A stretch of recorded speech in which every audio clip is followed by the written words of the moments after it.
innovative disruption. So to talk about this, we have with us Igor Tomych, the CEO of DashDevs. You know, some CEOs build companies, others build industries. And Igor is a good example of that. Okay, he's a digital alchemist, more or less, that transformed a garage startup into a global software development powerhouse. Okay, he will talk about his trademark. So, and I do not have any personal touch about you. You know, all the profiles nowadays in LinkedIn, they are so similar. So this is why I wanted to ask everybody, okay, tell me something different from your human experience. So we will talk later about that. So Igor, my challenge for you, tell us how the embedded finance and digital product innovation can move beyond the mere technological tricks. Okay, demonstrate how we can create digital solutions that don't just digitize the existing processes, but reimagine them. Okay, thank you. Thank you so much. And I'm happy to be back to the World Banking Forum. It's not the first time for me. And today we will talk about the embedded finance and digital products innovations. I think today we already heard like the first session, which is hot topic. And usually I can hear after the talks, during the coffee breaks, discussions like how digital banks are competing with the existing banks. And I think today I will show the third level, because we are competing not just against banks about neobanks, but against other players on the market. And one level to see on that is actually embedded finance. So a little bit about me, thanks for the introduction. I would say that I'm a little bit unique for the fintech because I've started in engineering and I've been acting with the software for almost 20 years. I've built a lot of digital products, and nowadays I would say I'm T-shaped expert because I have really good vertical with understanding how the technology works, back to the roots, coding, deploying infrastructure. But what we did as a company, and I personally, I worked with a lot of fintechs as a business for 10 years, and I have really great visibility how the business models are structured, how it affects the market, and how it's delivered to the customer. So it's kind of T-shaped expertise, and I think we'll hear about this more and more because I've been participating in different forums in UK, and everyone is discussing that you need to have a specific type of the experts to innovate, and that's one part of that. So scratch the numbers, it's a little bit boring. And the question that I heard on the first session is like comparing mainframes with the teenagers, but I would put it a little bit different. Like, what are the digital products? Because we're talking about the technology, and I think it's a little bit another angle that we can approach is actually the difference is that the digital one, how they delivered accessibility and technical involvement. And the main words here, how they delivered and how they're accessible. Because another example that I'm always thinking, how the humanity was changed with the invention of the switch for the light bulbs. Like, we had the fire, we had fire in caves, we had gasoline lamps, but having the switch for the light bulb changed a lot because you don't need to connect the wires, you're instantly getting the wanted result. Like, you can switch on the light in the whole building, and it's different. And that's, I think, the definition of the digital product, because it's not about the technology itself, it's about the speed and the quality of the result. Because you're just switching one tiny action, but you get much more as a result. And that's kind of the digitalization, because in this case, we're not competing against like teller and guy who is helping you to start the financial transaction. And just think, if we would have person who need to connect us with another person, like telephone, it's kind of becoming non-digital service if you need someone between you and getting the result. So in this case, we all educated to use phone numbers, and I think the technology in banking should be the same way. You don't need to be educated to fill all the fields. The technology should facilitate you to get the results really fast and with the expected result. So what are customers looking for? And that's the question, and that's why I think certain companies are more effective on the market and they're gaining better traction and they're getting better results because what they're providing is seamless experience. Yes, it's digital nowadays because in your pockets you have mobile phones, you have wearables, you can see a lot of things instantly, but the main question is seamless. Customer expect mobile-first, user-friendly experience. Like if you are initiating the banking transfer, you don't need to wait until 8 a.m. on Monday if you have an urge to send money to your friends during Sunday. And that's kind of the digital experience. Speed and instant transactions, once again, we would like to see what's going on in our mobile phones instantly, because I'm old enough to see the applications where having the digital banking experience where you have to wait days for a transaction being posted to your account, and that's not something that customers want. Another important thing which I think we need to understand that customers, they're expecting lower fees and transparent pricing. And lower fees doesn't mean like, it should not be marginal for the bank. It means that we understand how it's built. And that's one of the reasons why Wise is so popular, because like, okay, Swift, everyone is using Swift. But what they made is pretty transparent pricing. Like, okay, that's what you're paying, and that's my fee, and how it works. And if you do the banking transactions before Wise, you never know how much money will come because you don't know how many hops in the Swift transfer. And then you might end up with a mighty minus 40 bucks or even 60 because there are several banks and no one can tell you in advance what is going to happen. And when the reduced amount is coming up to your account, you're going to the bank and asking like, why the amount is different? They say, we don't know. So the question is, are we properly and transparent with the fees and pricing for our customers? And another really good question is inclusion and accessibility, because technology helps with that, but for real, the question is the root cause is the business. Like, how do we evaluate our customers? And I think it's a pretty big topic, especially with AI, because we can take a look, and AI has been on the markets for years actually. There is algorithm, and it's trendy, yes, but you can see a lot of cases when in the United States AI is used for scoring and lending, and the same people with the slightly different parameters like male, female might get totally different results for lending and scoring. And inclusion and accessibility, it should be a really important question. So, to our topic, what is embedded finance? So in this case, we are talking about integration into the financial services, into non-financial platforms, applications, ecosystems, allowing companies offer banking, lending, insurance, payments, and services seamlessly. And that is happening for a decade right now, because if you take a look on the players, I will talk about those later, but a lot of non-financial players, not even fintechs, not even neobanks, becoming the platforms which enabling those services. And today I will highlight just the several types. There are much more, but we will go and we will explore how it goes. So the first one type of the embedded is actually embedded banking. Then we have the wallets. That's an ability to initiate the payments. We have payment infrastructure when you're trying to like pay for your order for AWS. One of the way is buy now, pay later, integrated lending, and investment. So those types, like right now, really trendy. And let's start with embedded banking. One really cool example, it's quite familiar for UK market, is Clearbank. That's one of the institutions which got the banking license and they became the clearing house in UK.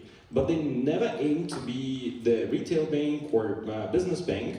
They, from the day one, they started and they said that we're going to become the platform for banking. And they started 2014. In 2023, they break even and they become marginal, but right now they're facilitating about 10% of all the transactions for the pasta payments in UK. And the functionality is pretty simple. Like if you compare to other digital platforms, you would expect a lot of functionality, like account opening, card issuing, a lot of things. They started with a narrow niche, like just to open the local account with the pounds and initiate faster payment or bucks, different types of the payments in the United Kingdom. And they actually, oh, another slide. So they actually have around 10% of all the customers in the United Kingdom.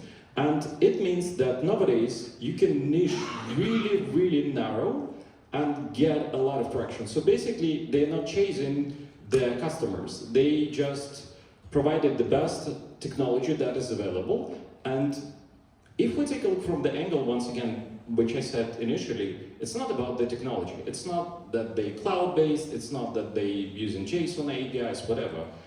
they solve the question. Their APIs are instant.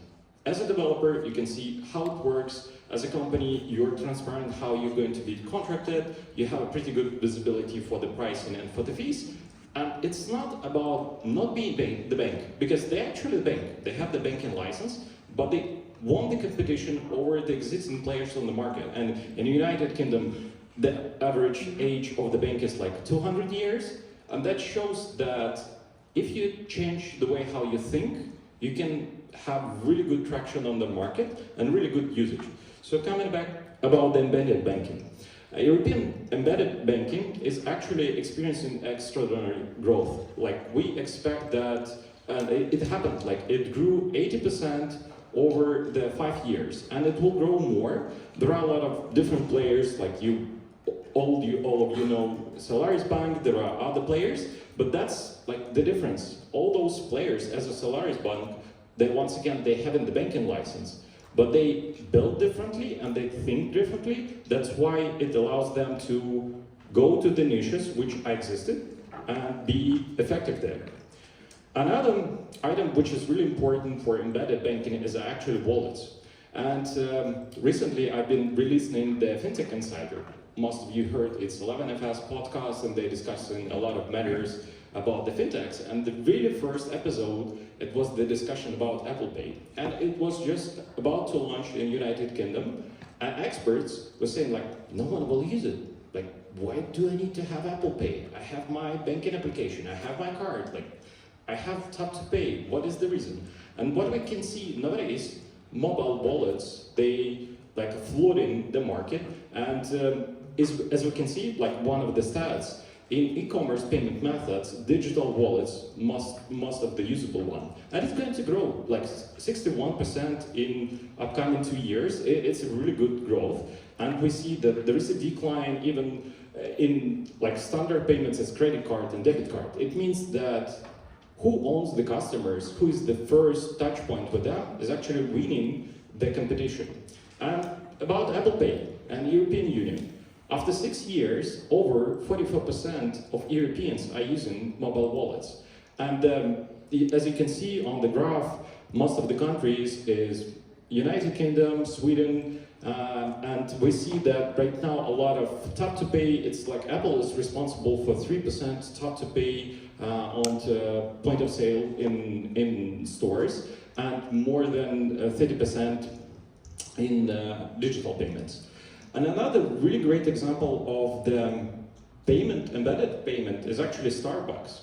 And that's one of the points that I would like to highlight, that actually when we're thinking, okay, we're competing against Revolut, digital banks are bringing something new, there are already players who want this competition, because Starbucks and cash asset is most, but even overplaying the most banks in United States, because they innovated quite interesting way. They introduced the way that you can buy, they have loyalty application. And in this loyalty application, you can top up with the gift cards. So basically, they accumulated in cash so many assets, they overplayed most of the banks. Not just because they bank, but because they understood that they have the touch point with the customer, and they have this model to become a payment institution. And by eliminating the banks, because customers are paying from their account, built-in accounts, they're eliminating the fees, and it makes the business more effective. So, really good example. Are we competing against the Starbucks nowadays? And another one is buy now, pay later.